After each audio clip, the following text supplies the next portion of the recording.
संजय राऊत. मी अत्यंत पार्लमेंटरी शब्दांचाच उल्लेख करतो. मला मराठी भाषा कोणी शिकवायला नको. अमरावतीत येऊन संजय राऊतांनी नवनीत राणांवर खालच्या भाषेत टीका केली आहे. आता नवनीत राणांनी राऊतांना प्रत्युत्तर दिलंय. हा अमरावतीतल्या महिलांचा अपमान असून ठाकरेंसोबत शिल्लक राहिलेल्यांमधला राऊत हा बोगस माणूस असल्याचं राणा म्हणाले आहेत. तुम्हाला बाई खुणावेल,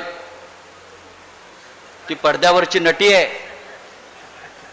तुम्हाला खुणावेल, तुम्हाला प्रेमानं बोलवेल, पण कोणत्याही मोहाला बळी पडू नका. काय घडलंय पुराणामध्ये? विश्वामित्राचं सुद्धा हरण झालं, ऋषी मुनी सुद्धा गेले. पण आपण सगळ्यांनी सावध राहिलं पाहिजे.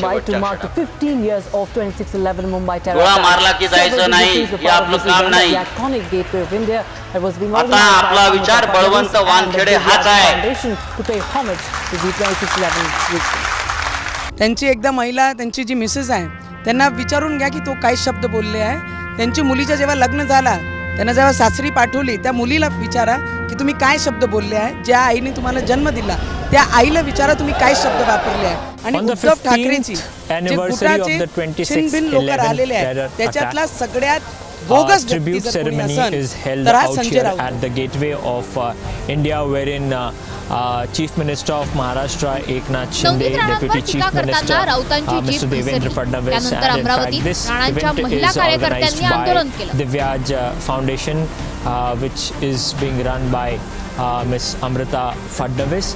At this point of time, as we see out here, this program was held to offer praise, to give tribute to the martyrs, the brave heart who lost their lives fighting the terrorists who in fact on the eve of 26/11/2008 entered in Mumbai and killed around 166 people and more than 300 people were injured. Marathi भाषा आपल्याला कुणीही शिकवू नये असं राऊत म्हणाले. ही लढाई देशाची, ही लढाई बळवंत वानखेडे आणि ती नाची जी आहे कोणी तिच्याशी नाही आहे,